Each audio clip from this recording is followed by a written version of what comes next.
Just a quick note before we begin. This episode is from a live stream from May 21st, 2024, with Dr. Leon Adelman. Dr. Adelman is an entrepreneur and an expert on how VC or venture capital is reshaping specialty physician groups, including emergency medicine and anesthesia. We've distilled the session down to deliver the highest value insights in a shorter format.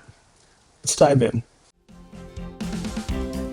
Welcome to PEMBA On Demand, Physician Leaders Making a Difference. I'm Norm Chapin, your host. PEMBA On Demand is produced for physicians seeking professional development. We discuss a wide range of topics on the podcast, including successful innovations in a variety of healthcare disciplines, current issues in healthcare career development, and healthcare leadership. I will be interviewing physician leaders from the U.S. and from other countries, most of whom graduated from the Physician Executive MBA program at the University of Tennessee. The information provided in this podcast is for general informational purposes only and does not constitute professional advice. The views and opinions expressed by the host and guests are their own and do not necessarily reflect the views of the University of Tennessee or any other organization.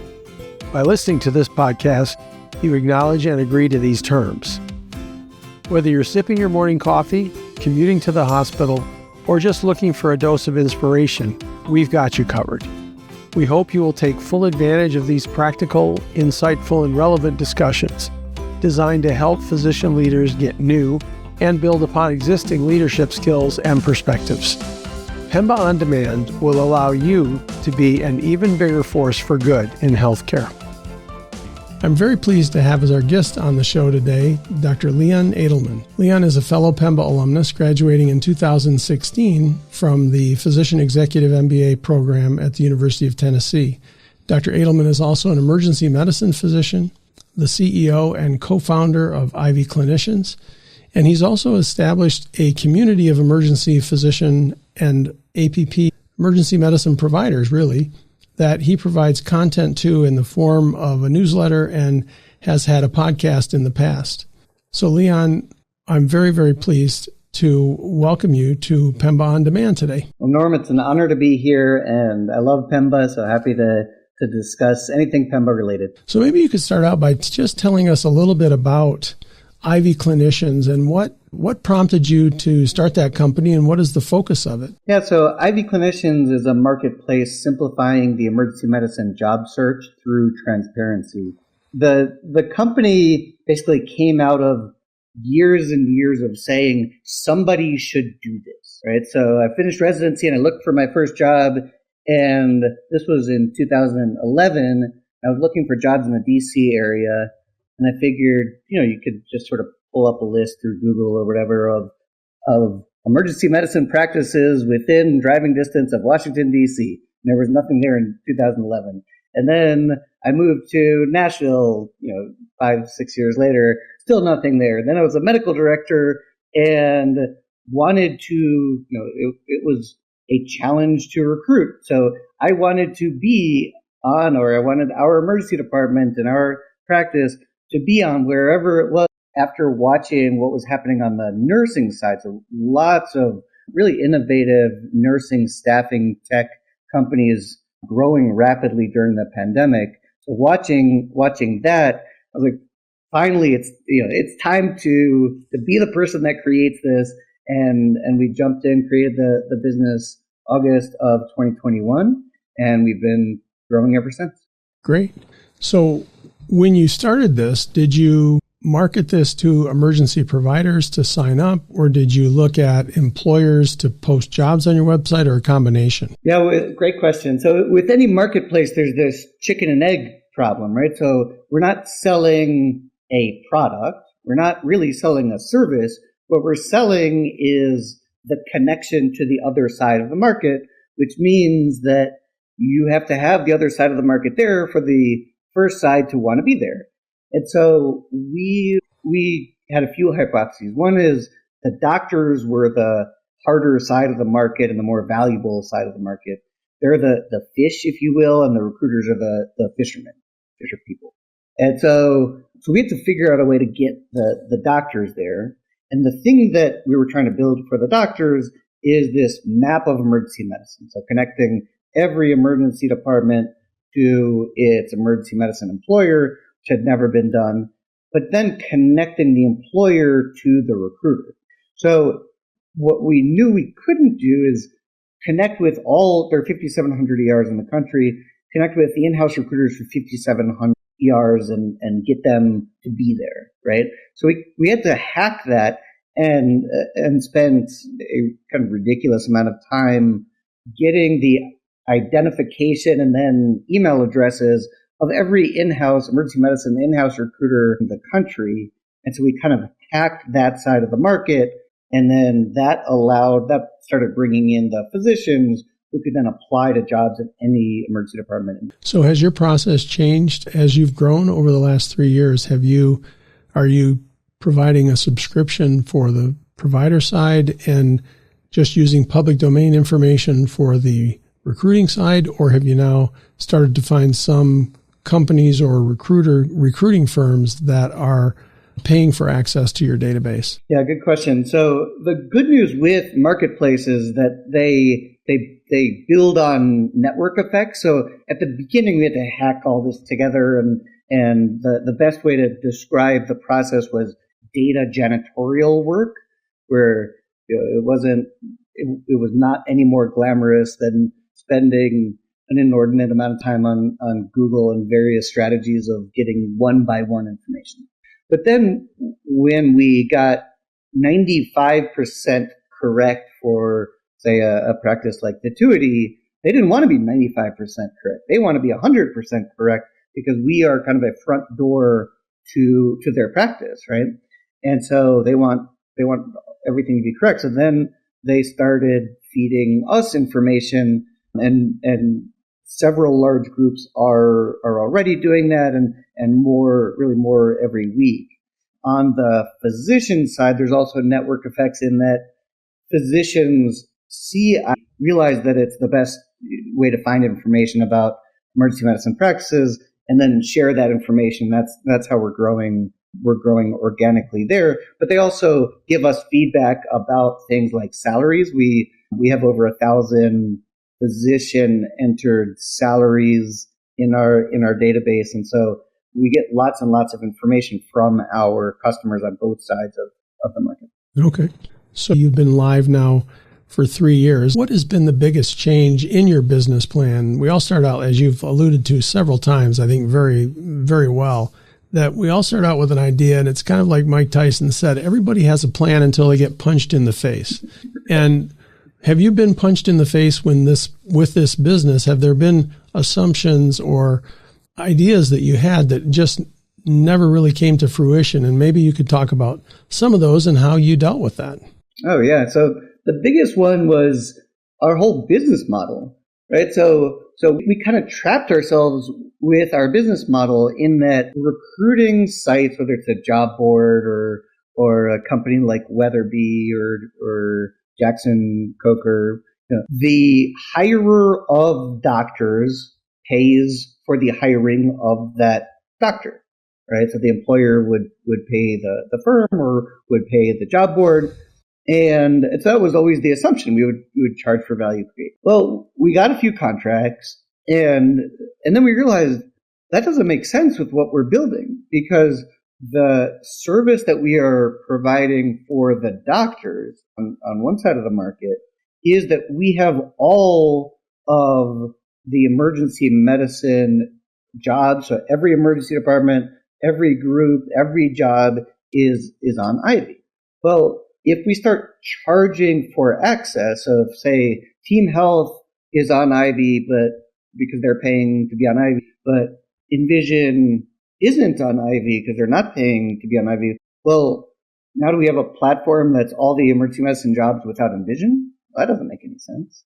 And so we had to totally etch-a-sketch our business model, because the hard side of the market is the doctors. We've always had our true north to provide the right service to the doctors. And so we had to totally scrap our business model. And we're actually still free for both sides of the market. We're finally going to be charging for job posts in a freemium type of a model. starting mid-June. Finally Okay. there, 2.5 years into this. Okay. So you've got two customer bases, or maybe three, right? You have health systems that have their own ER groups. You have the large emergency management corporations, and large and small. And then you have the providers who are currently looking for jobs. So how do you market to those three different customer bases? Where do you go to find the people looking for jobs? Where do you go for the people with the jobs? You mentioned your early strategy, but has that changed over the course of the last 3 years? Right. And how do we do it with essentially $0? Mm-hmm. Right. So not an easy, I would love to hire Amy Cathy and come up with our marketing strategy. But yeah, we've essentially had to become the news, right? So to be out there without paying to be out there, we have to organically build something that gets people's attention. Mm-hmm. On the physician side, that turned into the Emergency Medicine Workforce newsletter, which I write about every 2 to 3 weeks about the business of emergency medicine. And I post a lot on LinkedIn. I try to get the message out about the emergency medicine. And what that does is creates a brand of Leon Adelman, which then people are like, oh, Leon Adelman. And then they connect the brand of Leon Adelman to the brand of Ivy Clinicians, hopefully. And then they go to Ivy Clinicians and then they realize, hey, this is a really cool platform to find jobs. And they tell their friends about it. And that's our core marketing strategy on the physician side. We've also done things like send an Ivy branded chocolate bar to every emergency medicine resident in the United States. We did that, and it seemed to work. And there are companies that do that for like $3 a chocolate bar, so that was cool.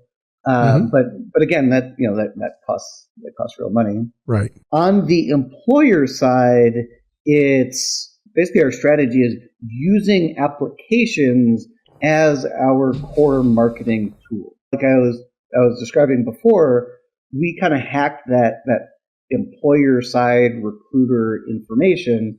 And so when emergency physicians, say you're an emergency physician and you apply through Ivy for Wilson Medical Center, which is where I do my clinical work now in Eastern North Carolina. It's a Team Health site.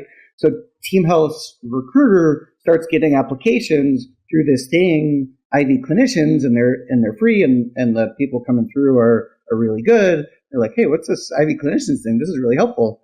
And we then use the physician applicants and applications as our core marketing strategy. So when you were starting up your business, I noticed that you're the co-founder of Ivy Clinicians. How did you find the person that co-founded the company with you? Yeah, I have to say, finding Matt is like a freaking godsend. This would not have worked if Matt and I had not connected. So one of the funny stories in getting this started was I had this idea. I wrote our 25-page business plan that has very little to do with what we are doing now, because all business plans change a lot once you actually start implementing it. But so I had this plan, and I started meeting with people in the software world because I knew a decent amount about emergency medicine, knew almost nothing about building a software company or a marketplace or anything like that. So I started meeting with everybody that I could in the Raleigh-Durham area. And one of the pieces of advice that I got was, so I was at lunch with this guy who'd sold his HR tech company, and he says, make sure not to bring in an old chief technology officer. I was like, so this guy's about 30. I was like, what do you mean by old? And he says, like, I don't know, 40? And here I am, 42 years old. And I'm like, we definitely have different ideas of what old means. And the reason that he was saying that was a company like what I was trying to create really can't afford a successful 40-year-old software engineer, right? And so if you hire a 40-year-old who's willing to work with me, they're going to be an unsuccessful 40-year-old. You don't want an unsuccessful 40-year-old. You want a yet to be discovered 25-year-old who is looking to build their second companies. And so I happened to meet Matt Simpson, my co-founder. We went to the same school, same high school, except he was about 2 years old when I graduated high school. And it's been great. He's an amazing software developer and really is a great leader of people. And what that's allowed us to do is build the company in parallel while working closely together. So I have no idea how he creates what he creates. He has no idea of what the market of emergency medicine should look like. And so we don't step on each other's toes while we build the two sides of this company. Okay. This podcast is sponsored by the Physician Executive MBA program at the University of Tennessee, Knoxville's Haslam College of Business. In less than 1 calendar year, this program will equip you with valuable business acumen and leadership development not found in traditional medical school curriculum. Are you ready to join the longest-running physician-only MBA program in the country and a network of nearly 1,000 PEMBA graduates? Visit tiny.utk.edu/POD podcast for information about this exciting opportunity. And now we'll return to the episode. You mentioned your emergency medicine workforce newsletter, and I know we talked in preparation for the show that you have had several different ways to reaching out to the workforce. One was you started doing a podcast, and I know you had a podcast for both physicians and advanced practice professionals. But now it sounds like you're focusing pretty much on the newsletter to communicate ideas and topics that are germane to the workforce. Tell me a little bit about how that all came about, and I'm interested in moving into the conversation about that we're going to be talking about in terms of the issues going on in the healthcare space right now with private equity and all those kinds of things coming into the space in ways that we've never seen in the past. Yeah, so pretty quickly after starting Ivy, we realized a few things. One is that we have data that just wasn't out there before, and so we wanted to share that data with the broader community. And the other is that the emergency medicine business, the business of emergency medicine, is just fascinating. There's so many little angles to dig into and find information about things like the American Physician Partners bankruptcy and Envision bankruptcy and the challenges that the organizations within emergency medicine like ACEP and AAM and EMRA have had over the last year or two really have been fascinating to dig into. And basically the newsletter is me exploring one topic to a significant depth and then sharing that with the broader community and sharing it in a way that the perspective is always from the perspective of a working doctor so that they can have a better sense of the business that they're in. So the topic of the show today is, the physician practice consolidation. Basically, we're seeing a lot of examples across many segments of healthcare industry where private equity is kind of flowing into healthcare. I was just looking on MedPage yesterday, and there was an article with Lisa Kahn, who's the chair of the Federal Trade Commission, and she was talking about how the FTC is really beginning to focus on private equity companies that are investing in healthcare. And she referenced an anesthesia monopoly, quote unquote, where they were actually suing an anesthesia company under the Federal Trade Commission rules and regulations. Is that similar to what we're seeing in emergency medicine, or are you familiar with that anesthesia case at all? Yeah, that case is fascinating. And one of the nice things about it is that it makes public what otherwise would be private discussions in a room somewhere that those of us on the outside would never hear. And so the case is FTC versus U.S. Anesthesia Partners and Welsh Carson, though just last week, Welsh Carson, they dismissed Welsh Carson from the case, mostly because Welsh Carson, which is the private equity investor / owner of U.S. Anesthesia Partners, is actually a minority owner and owns and has a minority of the seats on the U.S. Anesthesia Partners board. And so the judge basically said, we can't prove that this minority owner is fully liable for the behavior of the portfolio company, U.S. Anesthesia Partners. So it's basically FTC versus U.S. Anesthesia Partners. Well, what did U.S. Anesthesia Partners do that led to this lawsuit, or what are they alleged to have been doing? The first step was consolidating the several markets within Texas. So the strategy was a large anesthesia practice within these metro areas, and then build from there. And so they would acquire other anesthesia groups within the market. By doing that, they kept raising their power vis-a-vis the insurers because they were bigger and bigger and bigger. And so each new practice could come in and raise their rates more compared to how they had been negotiating their rates prior to joining U.S. Anesthesia Partners. And then you end up with a group that controls more than 50%, significantly more than 50% of some of these metro areas, where they kind of went past the line from just sort of scaling up a business, right? So we all know about health systems that have more than 50% of the market in their region. And that's certainly far from unheard of.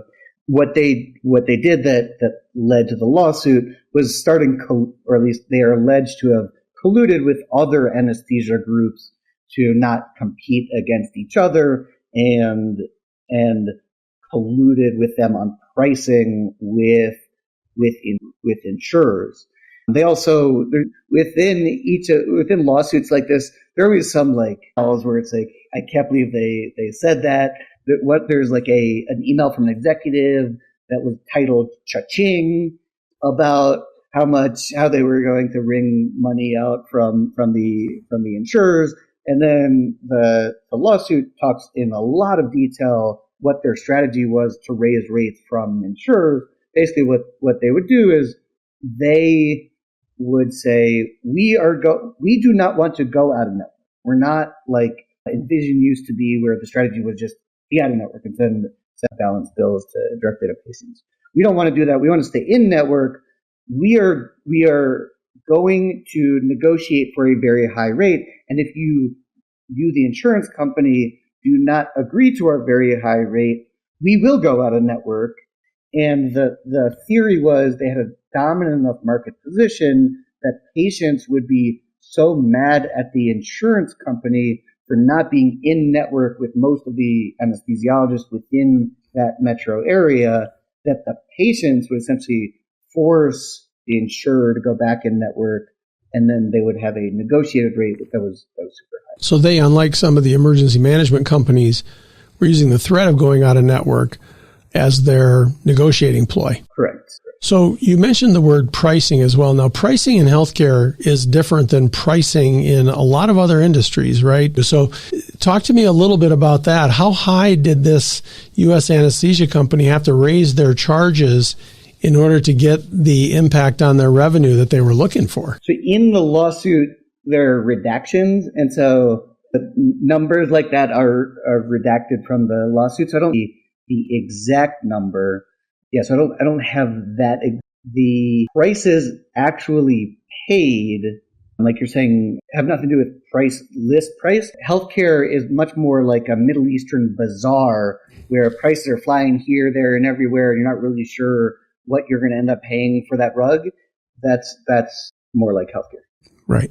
So most companies, when they're charging the payers, even when we charge Medicare, right, we talk about what percentage of Medicare are we charging? And in some cases, that can be 200% of Medicare. It can be 250% of Medicare. It'd be interesting to know how high they were able to push their charges as a percentage of what the allowable Medicare reimbursement was to some of these companies based on this strategy that they had. So one peg or one data point that we can point to now because of the No Surprises Act is that the federal government releases the results of arbitration for the No Surprises Act. And provider organizations arbitrating over professional fees are winning at a rate of 75% when they're in arbitration versus the insurers. They're winning the vast majority of the time. And most of the average payment in the No Surprises Act arbitration is about 2.5 times Medicare, is higher than average in-network rates. So the providers are actually doing pretty well through arbitration. That being said, arbitration has some massive problems, structural problems, because of the way it was set. As far as I can tell, any enforcement of insurers having to actually, once there's a decision, oh, you owe $1,000 for this level 5 visit or whatever it is, that they actually pay that. So payment has been both the decision causes a delay, but then the payment gets delayed. So there's a large time factor. There's also cost to arbitration for each of these cases. So it's an administrative headache, but doctors are winning arbitration and winning at a significantly higher rate than they otherwise would in negotiation with the insurer. So the No Surprises Act came out, 2 years ago now? Year and a half ago? Yeah, it went live January 1st, 2022. Okay. So it's been about a year and a half since it's gone into effect.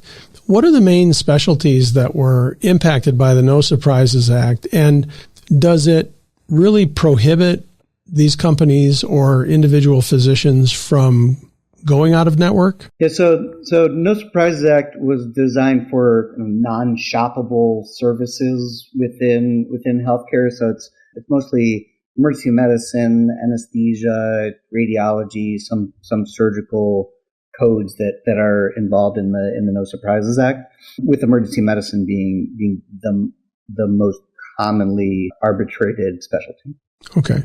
So can you tell us, or is there a way for us to know what the impact to these has been on revenue for emergency medicine, let's say, or anesthesia, if you compare what their average revenue per patient was prior to No Surprises Act versus after? Is there data out there that tells us, or do we have to kind of make some assumptions about how big the impact has been? I know you mentioned there's 2 emergency management companies that have gone bankrupt since No Surprises Act, so it's clear that may have played a role, but I'd like to know your thoughts on that as to how big of a role this change in legislation had. Yeah, it's been a massive disruptor to the emergency medicine employer landscape. Billing, or the New York Times article that said this is the company that does most of the billing. They really were the poster child. The average KFF data, looking at this in the 2018 timeframe, the average for the whole country was about 18% of emergency medicine bills were out of network, and vision was more like 60-70%. So basically their business model was built on going at it. So when the No Surprises Act went into effect, it was a massive hit for Envision, and in May 2023, Envision went bankrupt. The next one down was American Physician Partners. So American Physician Partners on there. So there's a slide deck that's still on the internet somehow of their last ditch effort to raise money before they went bankrupt. All their financials are now public through this slide deck. And in that deck, they say that about 30% of their revenue prior, so November 2020 going into effect, about 30% of their revenue was from out-of-network billing. And so and even then they were still losing money. It's really like an unbelievably, to lose that much money in acute care medicine before the No Surprises Act while being out of network at that level is kind of mind-boggling, but they did it somehow.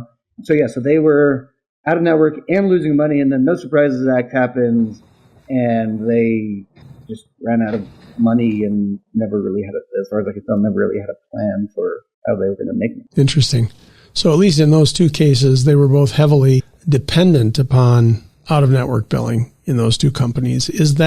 Are they outliers as compared to the rest of the emergency management companies out there today? So kind of the flip side is SCP Health, which used to be called the Schumacher Clinical Partners. That's what the SCP comes from. So SCP is actually in fairly strong financial shape. They don't have a huge amount of debt comparatively. Their leverage is like 5x.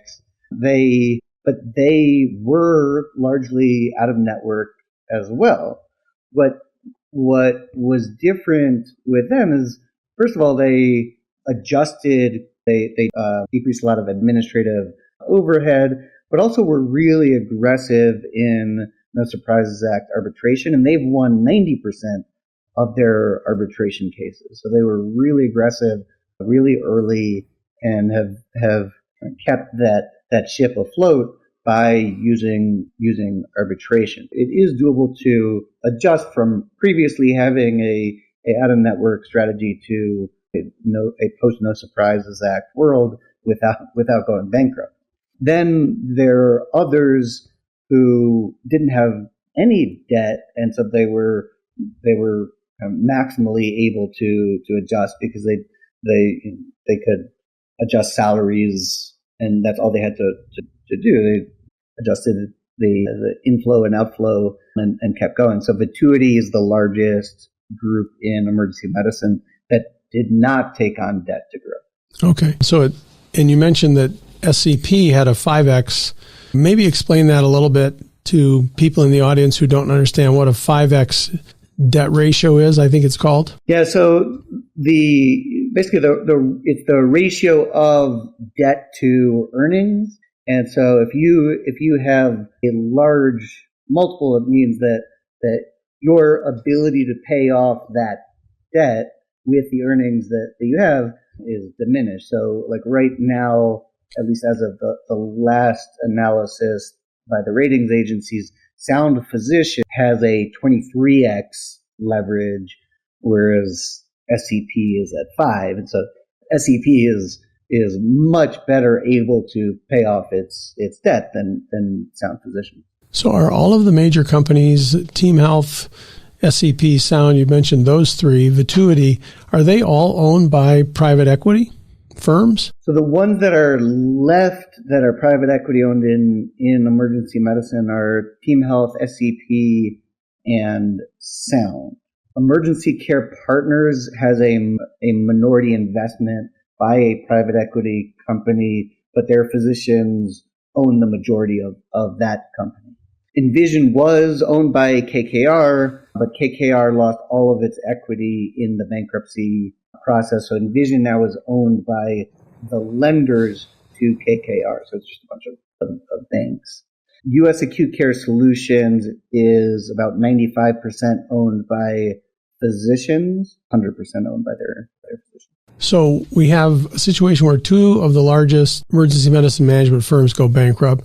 But how has these two bankruptcies, how have they impacted, from what you've seen, the physicians who are currently working for companies who are highly leveraged in that way? Now that the No Surprises Act is there, are you seeing an impact on your Ivy Clinicians business? Are more people seeking jobs outside of those large, heavily leveraged companies? So this is another yes, however. So the market for independent physicians or locum tenens physicians is growing rapidly. So 7 to 10% increase year over year in the locum tenens market. So that's telling you, there are more doctors looking to just sort of be out from any contract management group. The percentage of the market employed by the large